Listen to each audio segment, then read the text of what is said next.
Thanks for choosing this free Anfield Index podcast.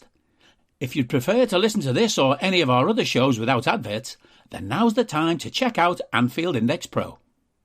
With AI Pro, you can supercharge your entire listening experience. You'll not only get all of our podcasts without the ads, but you'll have them far faster with our Quick Publish feature available exclusively for subscribers. AI Pro also puts you in the heart of our sound studio, with an option to listen to many of our shows live and interact with the podcasters in real time as the shows are recording. Upgrading couldn't be easier. AI Pro is available on all popular podcast platforms, and we have our own apps for Apple and Android. Just head on over to AnfieldIndexPro.com and get started today. Good morning, good afternoon, good evening, wherever you are, whatever you're doing, and welcome to another Media Matters special with Anfield Index. Ladies and gentlemen, the Reds are second in the league. They're only a point behind the leaders, Manchester City. They won against Brentford handsomely at the weekend, and in a couple of weeks, there's a big one coming up, as we all know as well. So, as usual, I'm delighted to be joined by the renowned and the respected David Lynch. David, how are we? Yeah, good. Good to be coming back on with a win this time. A bit more positivity into this one. So nice to bounce into the international break with that. Yeah, absolutely, because it could have been a long 2 weeks. But unfortunately, it's not. There is plenty to get stuck into. And it seems the best place is to go right back to yesterday's Brentford game. I mean, a 3-0, a Salah double, Jota with that curler into the bottom corner. And probably the biggest thing I take from the game as well, so many positives, so many good performance that, you know, people we can really eulogise about as well. I mean, am I getting too excited? Was the performance that good? Or did you think, no, we were really good yesterday? Yeah, I think it was that good. I think what sort of surprised me when I got home for the match is I sort of had a little look on Twitter and I saw the XG count from the match. Actually, it was quite even, wasn't it? Which really sort of surprised me because, you know, a lot of the time you come away and you look at that and it does tend to tally with what you've seen. But I think this match, obviously the even XG count, I actually don't think that was a fair reflection of the match. And I think it shows you that there are some pitfalls to just going, you know, using XG as on a match by match basis. It's just better when you take a wider view on that because for this match in particular, I think those two disallowed goals that Liverpool get, that, you know, one of them in particular is really marginal. You know, they're not reflected in those numbers at all. And so you don't get an idea of how much Liverpool was sort of dominating the space and particularly in the second half, the way in which they controlled Brentford's counter-attack. And I think the biggest XG actually Brentford get is near the end when Liverpool are already 3-0 up. So there's real, you know, a game state effect there as well. So for me, you know, coming away from the game, certainly before I saw those numbers, I thought Liverpool is a consummate performance, mostly controlled, particularly in the second half. I thought they really, really sort of put the foot down on Brentford's throat. And I thought, yeah, loads of encouragement, loads of good performances in there and a totally deserved for me 3-0 win. As good as Brentford were in parts, I thought Liverpool were much better in the end and deserved to win by that scoreline, really. Yeah, absolutely. And even on the highlights, which we know Sky Match the Day, etc. Tuesday, they showed the few breakaways, maybe from corners, that thing, but it did feel like overall it really was a good, dominant performance. And I mean, another clean sheet, which is great. We've conceded the least goals in the league now as well. You know, we're scoring them from the forward line, the midfield. There is so many we could eulogise, but if you had to pick one man of the match, who were you sort of focusing on for that one? Yeah, I think the standout was Virgil van Dijk, and I know we're going to talk about him in a bit, so I won't get stuck into him too much. But I mean, he was just fantastic. It was quite clear the man of the match for me. But I think the fact that it was good that there were a few other contenders in there as well. I loved so much about Darwin Núñez's performance. I thought Cody Gakpo was quietly quite good as well, particularly because he was occupying a role that is, you know, he's not a midfielder, is he? He's a forward, and I thought he did a really, really good job in there on the quiet in terms of he won more duels than any other midfielder, which, you know, that is an achievement really when you're coming in and you're not the orthodox midfielder there, and winning duels has actually been a bit of a problem for Liverpool recently. So for him, he really, really stuck to the task there, and I thought in the absence of Alexis McAllister, he actually was a big part of Liverpool getting the ball up the pitch. It was having okay, if you don't have someone who can pick the passes through the lines quite as nicely as McAllister, it's good to have someone who can take the ball in ugly situations almost and fend people off. Right. So I kind of liked a lot about Gakpo's performance in that. And yeah, like I said, Núñez is another one. Doesn't get the goal, quite unlucky really. A really toenail offside denies him a goal, but he gets the assist brilliantly. I thought some of his play and his link-up play. I mean, Jurgen Klopp talks about it in the post-match and says, just who could have seen this coming in terms of how good he plays in build-up, and he's absolutely right to say that. I thought he was so good in that element of his game, which has been a weakness in the past. Loving watching him play at the moment. I turned to Neil Jones during the game actually and said about him, if he cuts out even 50% of those truly shocking misses that he makes, then you're talking about one of the best forwards in world football at the moment. I think, if he just cuts even half of those out, then we really are looking at an absolutely ludicrous player, because he's playing at a very, very high level at the moment. Yeah, it really does seem that way, like the goals and the assists, importantly, that link up with Salah. I mean, someone put a great tweet on earlier as well that said, if the name on the shirt yesterday was 9 Firmino, we'd all be eulogising about that overall performance and the link, the assist, all the bits. It really does seem like he's gone up a level. And I know we've talked about this in the past, that obviously the forward line, it does seem like it was Salah and 2 others. Now it's got that feeling of Salah, Núñez and 1 other. Now, and maybe this is going too far and you correct me, because it does feel like at the moment, maybe the unsung hero. I mean, Jota scores a great goal yesterday. That's 8 for the season, so he's our second top scorer. His numbers are outrageous. They really are, sort of the goal contributions per minute as well. Is it too far to look at it and say it's Salah, Núñez, Jota at the moment, or is that right for the current moment? Is that fair to say? Well, I think the 2 are nailed down in Salah and Núñez at the moment. I think it would be foolish to drop them given the form they're in and the fact that they link up so well. I think those positions are definitely nailed down. But the left-hand side, I think it's almost sort of a horses for courses type thing at the moment. I mean, no one's really sort of snatched it. I think, Diaz in the early part of the season was definitely the go-to man there. But I think Jota's just come back with his form and is showing that he deserves to be in consideration. But I think it's going to be one where the manager sort of picks it on a game-by-game basis up until the point that someone makes themselves completely undroppable. I thought it was kind of interesting. He alluded to sort of a part of his selection yesterday was, Elliott and Diaz come on late on, and he says that I don't use them because they're not aerial specialists, and that's a good point I think for him to make, especially against a team like Brentford. They're so big, and although Jota's not the biggest, he's actually really good in terms of aerially. He gets up, and that helps defending set pieces. Even if he's front post, he can get up and get the ball away, and he can challenge in the area at the other end of the pitch as well. So I think he's got that over Diaz. I think what you've seen in some recent games is that the thing he lacks compared to Diaz is, I think we've seen this in recent games that Liverpool have not been great, is that when the ball, he's not great when the ball's fired into him, and he's expected to hold it up and get the ball up the pitch in that way, which is something that's a real strength for Salah as a sort of comparison. But Diaz is much better at that. So, and I would say Diaz is, takes care of the ball a little bit better, even though he's less of a goal threat than Jota. So I think it's very much sort of what do I need for this game? I wouldn't be surprised, going to City away next up. That for me, although Jota, you'd love to have him in with his goal threat and getting goals on the counter, I think it's a game where you really need to look after the ball whenever you've got it, because it's hard to get it off Man City, and you need someone with Diaz who, again, I think he's maybe a slightly better presser maybe. He's just more of a midfielder than a forward in comparison, even though they're both forwards. And I think that's maybe something that will come into the manager's thinking when he's selecting his team for different games. Very much Brentford is a Jota game, but maybe City is a Diaz game. And I think it's just going to work like that at the moment until, like I say, someone maybe just sort of nails that position down. Yeah, he probably is right. Horses for courses, but the options seem brilliant at the moment. They really do. And speaking of options, there was a bit of a lack of them at times yesterday, wasn't there, paucity, especially when that team news came out. I think a lot of us were like, Konate, Gomez, where have they gone? The outside hopes of maybe Gravenberch getting back didn't come to fruition. I mean, the injury list is the only sort of negative. It just seems to be slightly piling at the moment. I mean, can you give us any good news about sort of Gomez, Konate, or should we be bracing ourselves for what we might have to do against City? Yeah, so Gomez was described to me as a minor one, Konate as well.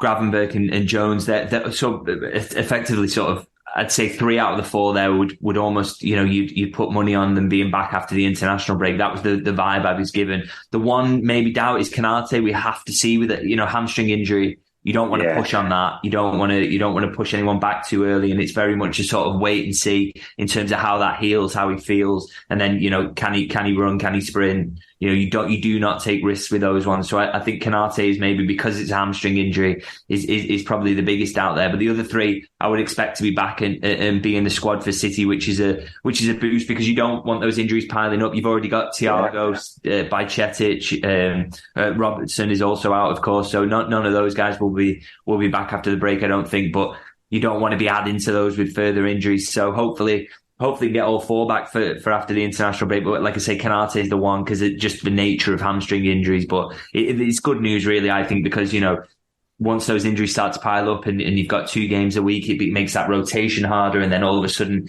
you get injuries on top of injuries on top of injuries, and it sort of spirals out of control. We've seen that in recent seasons. So hopefully we can get a good chunk of those guys back for the game after the international break and have another good run of decent fitness, because I think Liverpool have done okay for injuries in this early part of the season. True. And certainly better than some of the other sides around them who seem to be getting a lot of them. So hopefully that can continue, because it's such a massive part of why Liverpool struggled last season. It went almost under the radar. They got a lot of injuries and injuries in key positions, and it just that was a big part of why they were so poor. So hopefully they can avoid that.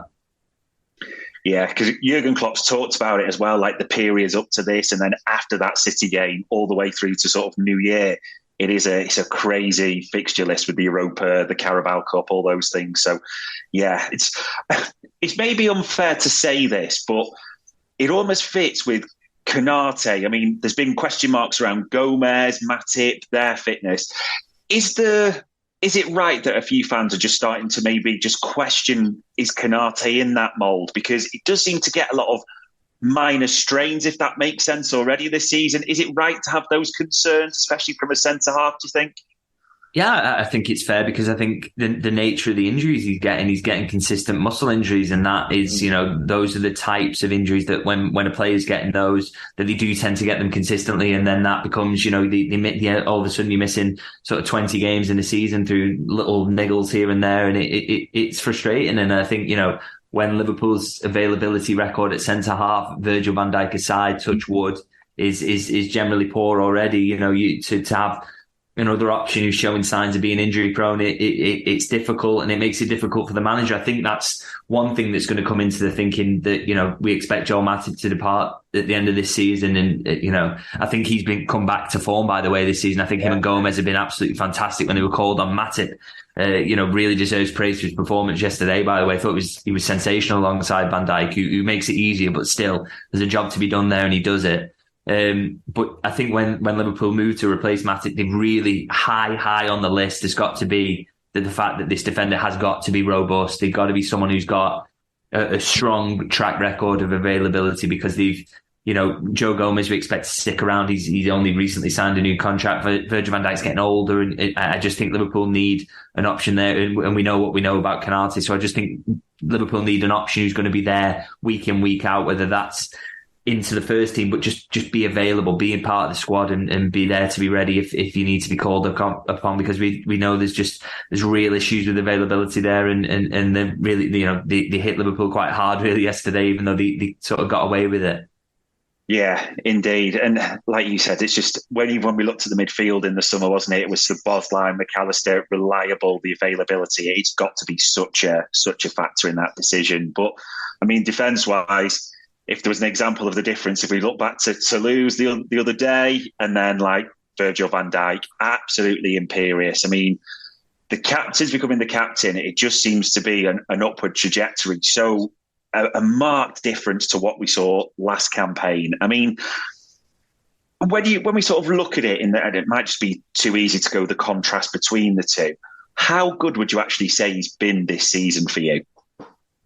I'd say he's been the best centre half in the Premier League quite comfortably, to be honest. The fact that Liverpool have the best defensive record, I mean, there's almost like an idea that Liverpool are terrible defensively at the moment. Yeah. They don't concede goals. I mean, you are going to give up chances at times. You can't completely keep out a Premier League opposition. It's going to be very rare that you get a game where the opposition have 0 shots or 0 even moments of risk. You can't do that. But Virgil van Dijk puts them in a position where Liverpool do give up very little at the minute. And I think, he's just, if anything comes about around it in that defence, it's nowhere near him at the moment. He really is, for me, he's back to sort of peak levels. And I think there was a moment actually in the game yesterday that really sort of hammered that home to me. And it's when a ball goes in behind and Mbeumo looks like he's favourite for it. And Van Dijk just absolutely burns him off and just puts his shoulder in.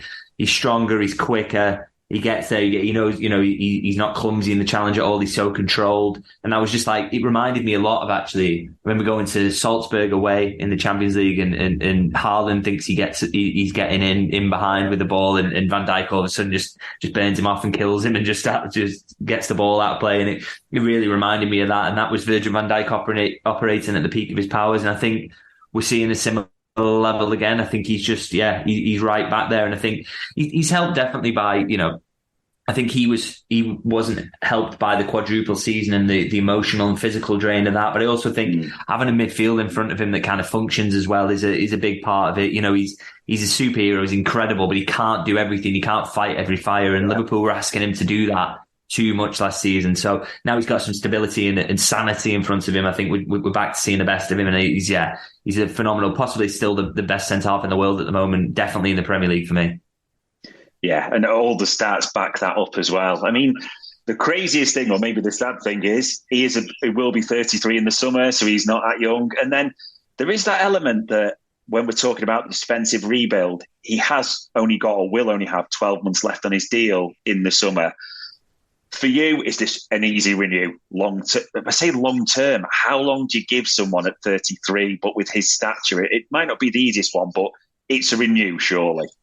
Yeah, it's a no-brainer for me. I think, if he's going to be 33 in the summer and you're looking at it, do you give him another 2 or 3 years? I think, he'd probably be happy. But a 3-year contract for me, the way centre-halves play the game, I know we're talking about his physical qualities and his pace, but he's also a phenomenal reader of the game. And I don't see signs that he's massively losing his pace anyway. I don't think that that's going to be a problem for him in terms of, I think he can get to 35, 36 and still show some signs of pace and still be that sort of physical monster in the way that he is, and he's so class in all elements of the game that he's such an intelligent player that I just don't think it's going to be an issue for him to have him sticking around for quite a while longer, because centre halves can play a lot longer. We're seeing Thiago Silva at the moment doing really well still in the Premier League, and Virgil van Dijk is probably, for me, is reached higher levels than Thiago Silva in his career, and I think so can probably sustain it longer as well. So I would definitely like to see him get given a contract. I think that's going to be the approach Liverpool will take, because even if you think,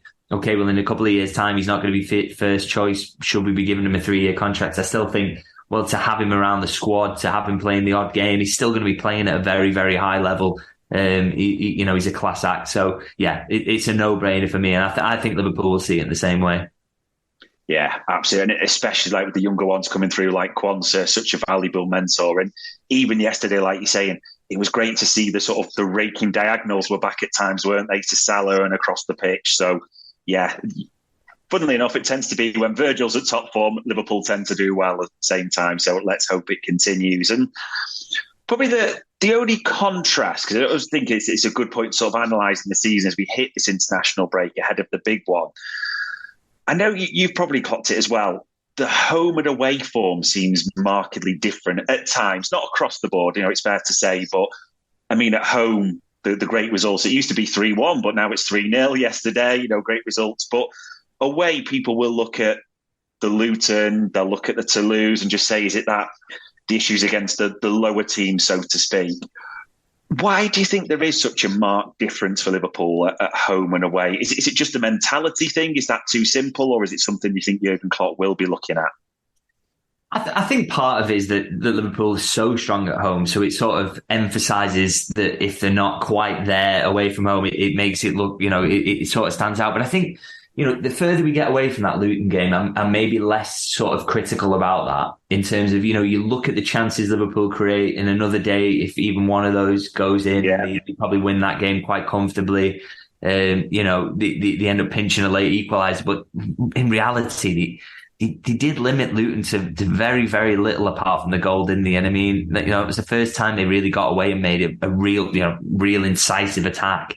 And Liverpool's XG sort of reflects the fact that they were just camped in the Luton box for 90% of the game. So, further away we get from that, I think it's just one of those sort of freak results. I think, you also consider the other away defeat, Tottenham. Again, 11v11, Liverpool were dominant in that game. They were all over Tottenham, and I think then the red card happens, that changes things. Then another red card. Even 10v11, Liverpool were doing really well. So I just think the circumstances are coming together sometimes, and maybe the away record isn't maybe an accurate reflection of how they're sort of playing in some of those games. And I think there's definitely improvements to come, but I think we will see that. I think Jurgen Klopp teams tend to improve as the season goes on, and I think we'll see that in terms of the away record. And they are still working some things out in midfield at the moment. And I think once that sort of clicks, and I do expect it to click, and we've seen it click in some games, then I think that's going to make them a lot stronger from away from home. And I think we will see that as the season progresses, that they'll get better. They'll get better on that front and get better away from home. And I want to talk actually about the Toulouse one, because I think I said in this pod actually when we were sort of reflecting on the game that it reminded me a lot of the Red Star Belgrade away game en route to the Champions League final. And I actually saw the quote from Jurgen Klopp saying the very same thing actually yesterday. The sort of, in seasons where we were really dominant, we lost at Red Star Belgrade, and people forget that. So he obviously listens to this podcast, so he's very wise. But I think he sees that game in a sort of similar ways, in almost one that you can think, we made 9 changes. We just didn't play very well. We were up against a team who needed to win and had an incredible atmosphere behind them. And even so, we scored a goal at the end that got choked off, and probably shouldn't have been as well. It should have been 3-3. So, I think that's there's a few anomalies in this away record is what I'm saying. And though I expect improvement, I also think that it's perhaps not as bad as it sort of looks results wise. And I think Liverpool will be all right away from home eventually. You just need to get on a little run there and get that confidence. And as I say, the tweaks to midfield, then it'll all come together. And then if they're good home and good away, then that's a side that can challenge for the title and any sort of honours really this season. I don't need a VPN. I've got nothing to hide. This is what I used to tell myself before I hooked up with LibertyShield.com. Not only is my home internet now fully encrypted, but I can now access all the websites I want, whenever I want, and do so from absolutely anywhere. As a Liverpool fan, I love to know I can now watch every match, regardless of whether it's on UK TV or not. My Liberty Shield VPN makes sure nothing is blocked and guarantees me super fast streaming speed throughout that match. You can get connected right now with their software package, which includes a 48-hour no-obligation free trial and instant access to their apps for Apple, Android, Fire TV, PC, Mac and Android TV. Or go a step further like I have and get one of their pre-configured VPN routers. These small but powerful devices allow you to easily connect every device in your home to VPN, making it the perfect solution for smart TVs, Mac boxes and games consoles. Visit LibertyShield.com today and use coupon code AIVPN25 to get 25% off at checkout.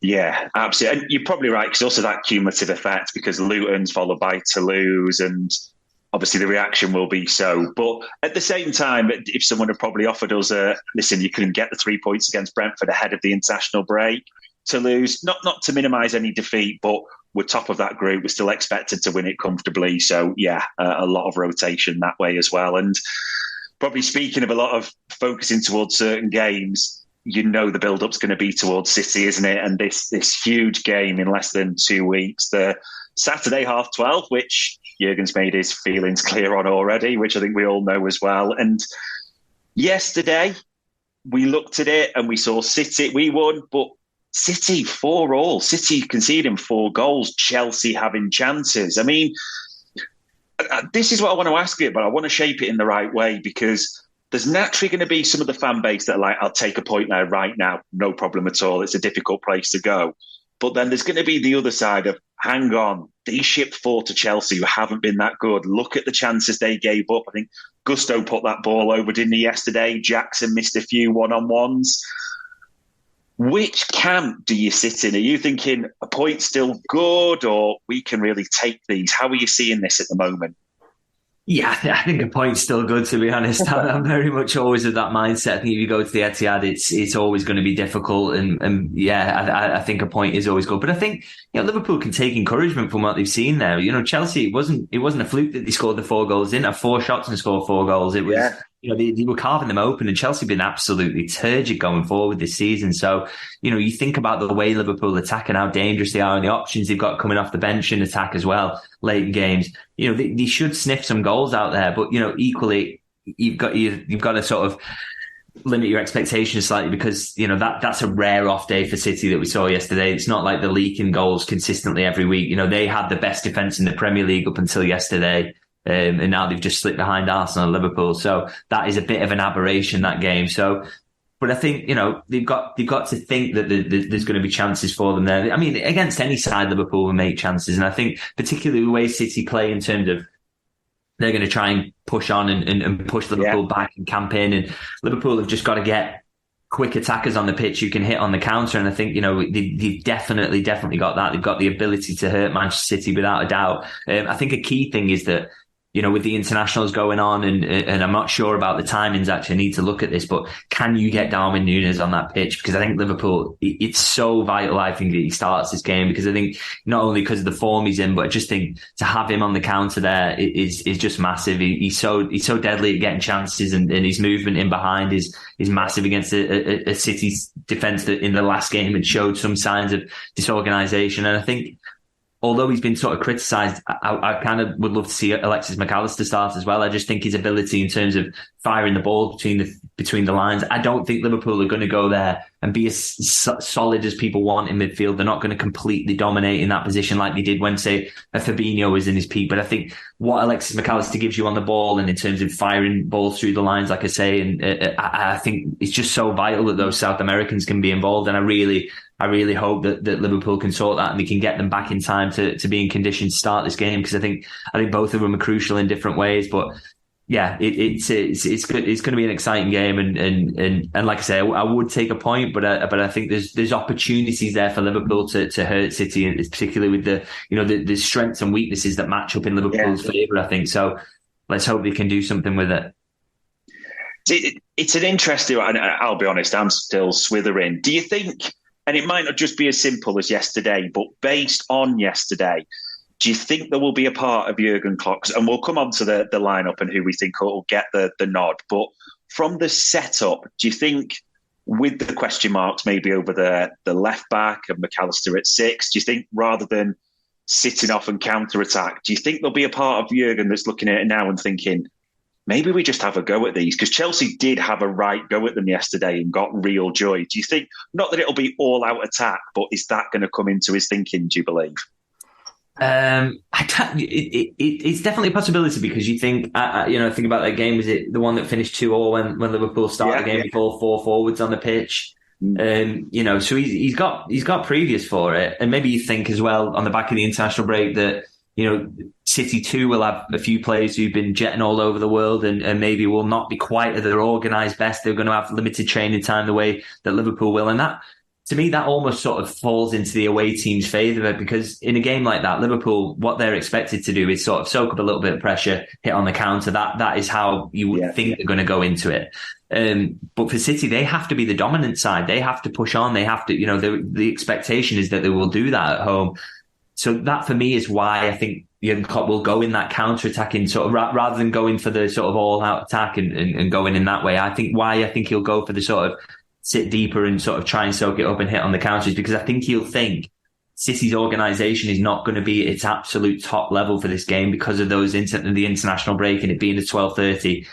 And if you're the side who's making the game a little bit dirty and trying to hit on the counter, that's always easier. Liverpool have found that themselves when they've gone into 12:30 games after international breaks, that they're always the side who's expected to dominate. And it's much harder with that tight turnaround. So hopefully that plays into Liverpool's hands. And as I say, I think that will maybe be the approach, is to try and hit on the counter rather than going all, full out attack, is just make it a little bit sticky for City and congest the pitch as much as possible, and then bang, get on the attack if they can. Yeah, it will be interesting to see. And even with whichever tactics, you'll probably know that there's some big calls that people will be debating who starts. So I wanted to ask you a few of these and where you think he'll steer. The biggest one that keeps coming up, and you'll know this understandably, the left-back situation, because Gomez got the nod, didn't he, against Luton? So people maybe took that as something.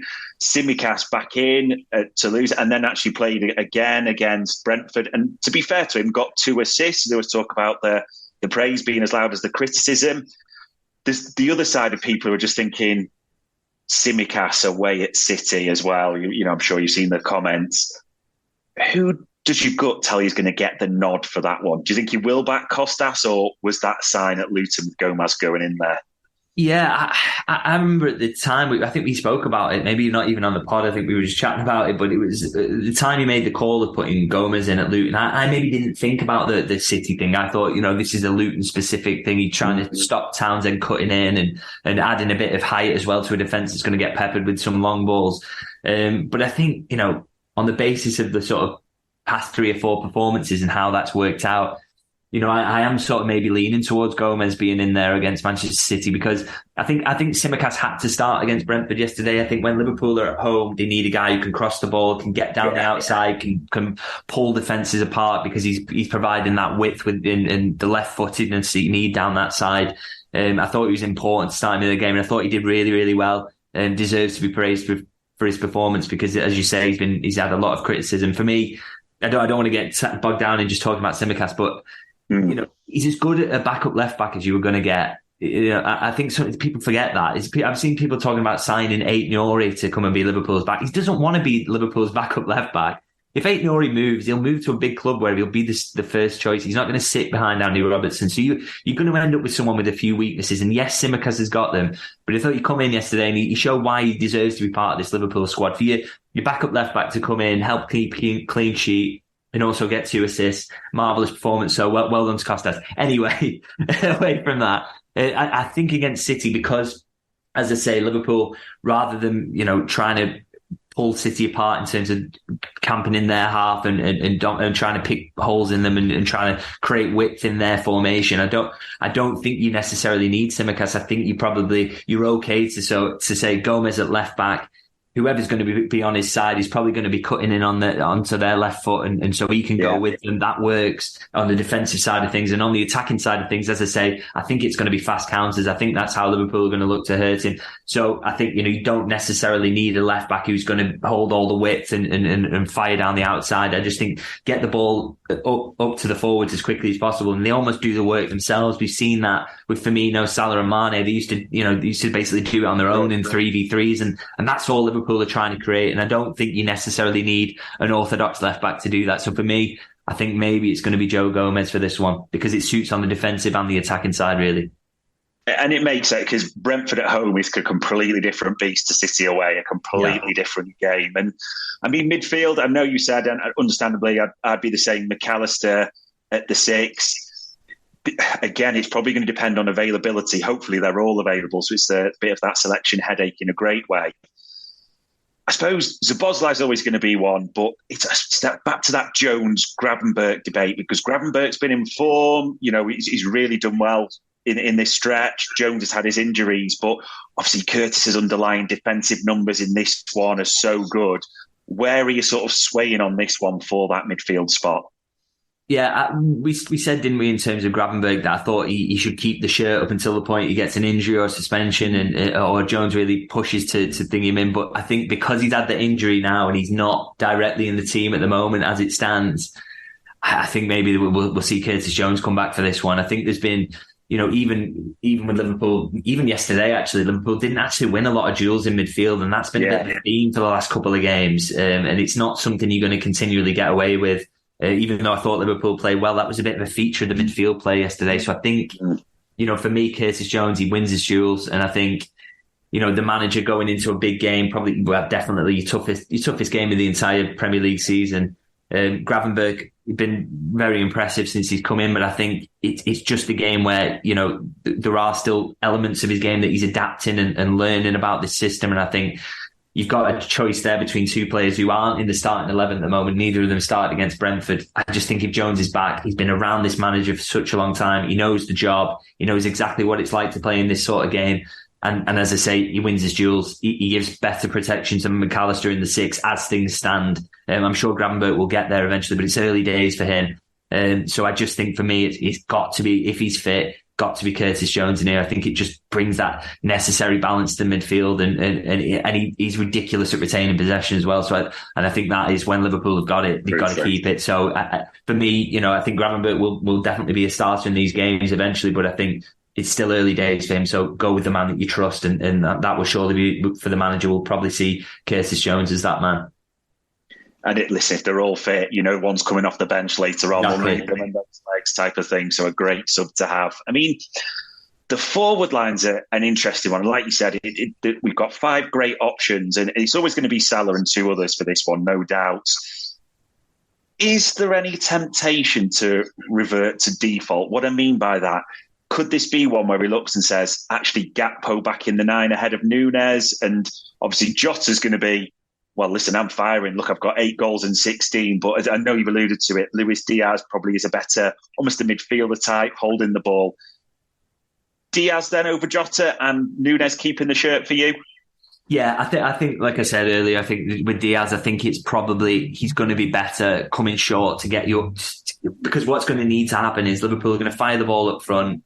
It's going to be a 1v1, the defender backing in, and you've got to turn out and then get the ball in behind. We've seen, Liverpool do it a lot with, it's usually into Salah. He turns out, Núñez is already on his bike, fire the ball in behind. Diaz, I think you need to have Diaz doing that on the other side, and I think he's better at that than Jota. Jota, sometimes the defenders can outmuscle him, they can get in front of him. He's not great at taking care of the ball, and so Liverpool will maybe miss his goal threat on that left hand side, and when the ball's in the City box, you prefer Jota to be on the end of it. But I think Diaz, for getting the ball up the pitch and getting Liverpool on quick counters, I think he's a better fit for that. So I want to see him there, and in the centre forward role again, has to be Núñez for me. I think, the one reason you would ever go Gakpo is because his pressing and his ability to look after the ball previously was superior. But I think that, times have changed now. Núñez is doing all that. He's added all that to his game, and he's unbelievable pace in behind and goal threat. You just can't, you would miss that against Manchester City. They're going to hold that high line, and he could absolutely, if Liverpool, everything comes together for them, he could absolutely tear them apart with that high line. So that's the hope. And I think that's why you've got to start Núñez. But, if that is the starting front 3, Jota and Gakpo have definitely got a role to play off the bench. What incredible substitutes they are. So, that'd be my starting 3. Yeah. Yeah, it will be an interesting one. And fingers crossed there is an international break. So what is available is hopefully a fully fit squad. But touch wood, fingers crossed, everything with that one. And the final part of the show, the sort of subscribers' questions that are coming through.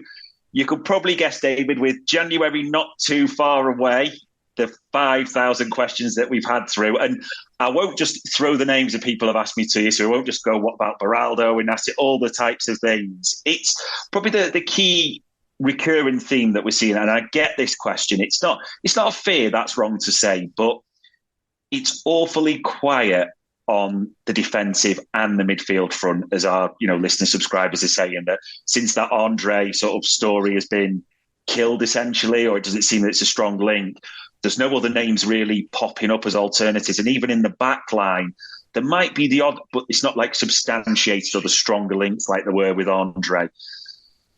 Probably the easiest question to ask, but it's probably not the easiest one to answer. Are we expecting it to be a disappointingly quiet January for Liverpool? Is that what you think it could be? That seems to be the fear amongst many. I mean, I'd never say never, because Liverpool make absolute mugs of us, and I'd never pretend that I have the absolute intimate knowledge of definitely what they're going to do, because they just, they're incredible at keeping a lot of that stuff on lockdown. So I will admit that I know what I know, and I tend to write whatever I know, so everyone else will see it. I don't hold on to a lot, to be honest, but. So like I say, anything could sort of happen on that front. But I would say, there was a real clamour for more signings to be made at the end of the summer window. But I think, would it not be fair to say that Liverpool haven't looked quite strong in the areas that I suppose the one question mark was that the defence was one of the issues, wasn't it? And I think Jarell Quansah's come through and shown that he's a genuine option in that position. I still think it's somewhere Liverpool will strengthen in the summer, because I think Joel Matip's contract is going to be up, so they're probably going to need something there. But I think at the moment, I just don't look at Liverpool and think that they're massively light in defence. I don't think that's an area that they're really struggling. And then the other area, of course, was holding midfield. And I know Andre got linked, didn't he? And I wrote the piece, was it last week, to say that he's not going to be a target for this January. But, the way it was put to me was that, that link was effectively killed as soon as Endo came to the club. So there's obviously a belief that Endo can be something more than he is at the moment. I thought a bit of a mixed performance from him yesterday, but there's obviously a belief there, or they wouldn't have signed him.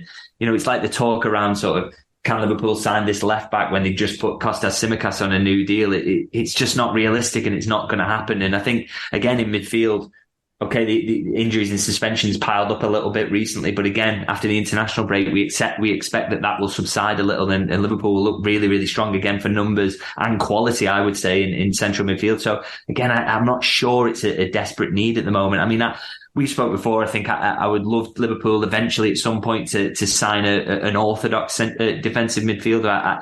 If it does prove to be the case that Endo can't quite reach the level, or that McAllister never quite looks as comfortable as you'd hope in that position. But I think, for me, I don't. And again, it's just my opinion, and people will say I'm wrong, I'm sure. But I don't see an absolute desperate need for a mid-season signing in midfield or defence at the moment. I just think Liverpool look quite strong squad-wise. I want to see more, of course, and what's there. Like I say, I want to see more from McAllister in the six. I want to see him do slightly better, even though I think he's doing better than people maybe think. I want to see Endo announce himself as a real squad option that can come into Premier League games. He did okay yesterday, but like I say, a bit of a mixed performance. I definitely want to see that, but I'm not at the moment looking at Liverpool thinking that they desperately have to get signings in, and maybe Liverpool see it in a sort of similar way. That's why I think it's quiet at the moment. They can always be ready for opportunities that maybe can happen. So I'm not going to rule anything out, but I don't get the vibe that anything's happening, and I also don't think there's a feeling that there's a real need for anything to happen. In the summer, there's obvious positions that you think will maybe look to strengthen, but I think for January, it's not quite desperate enough to need anything there, unless something serious happens injury-wise. Well, yeah, it makes complete sense that, there's always a clamour for shiny new things, but these boys are doing really well at the moment, no two ways about it. And the only other thing that sort of dominated the subscribers and listeners' requests was Trent news, any news on the contract. It was kind of alluded to that things would happen, maybe talks, but seems to have gone very quiet for the vice captain as we move into the 2-year period. Anything developing or hearing on that at all? Yeah, I haven't really heard anything at the moment on that, unfortunately, which is, I don't get the impression that anyone's really worried about it at the moment. No one I'm speaking to is sort of really fretting that he's going to go. I mean, at the end of the day, he's a Liverpool lad. He wants to play for Liverpool. He wants to captain Liverpool. He's made no secret of that. So I'm sure that is all going on in the background, and talks are happening, and everyone's kind of relaxed about it. I mean, Liverpool have good relations with his brother Tyler, who's obviously his agent, and it's just not one that there's huge concern about, just on the basis of who he is and the fact that, Liverpool are a top club who are capable of challenging for trophies. He's playing for his boyhood team. He's doing really well. It's not like he's desperately pushing to get out. So I think that's one that I'm sure we'll see that resolved eventually. I'm not kind of worried about that. And I don't think anyone will want to let it get to a year out.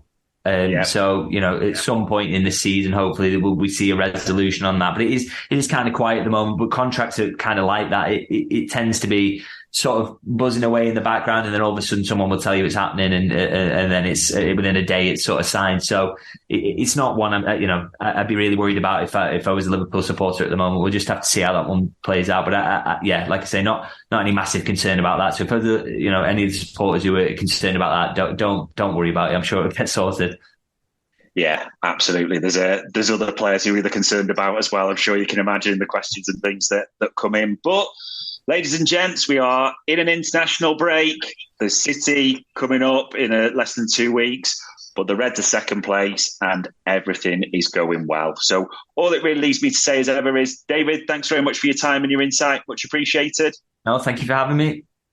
Stuff. And ladies and gents, that was another Media Matters. We hope you enjoyed listening to this Anfield Index show. Please be sure to subscribe to our channel so future podcasts find their way to your device automatically. There's nothing quite like fan engagement, and we'd love to know what you think of anything discussed on this show. The best way to get in touch is over on our free Discord community, where both podcasters and listeners debate the hottest LFC topics 24/7. Sign up free now at anfieldindex.com/Discord. You won't regret it. You can also follow us on Twitter at Anfield Index and find us on Facebook by searching for Anfield Index. Oh, and before you go, we'd love it if you could leave us a 5-star review on your favourite podcast app. It only takes a couple of seconds, and it means the world to the people who create these free shows.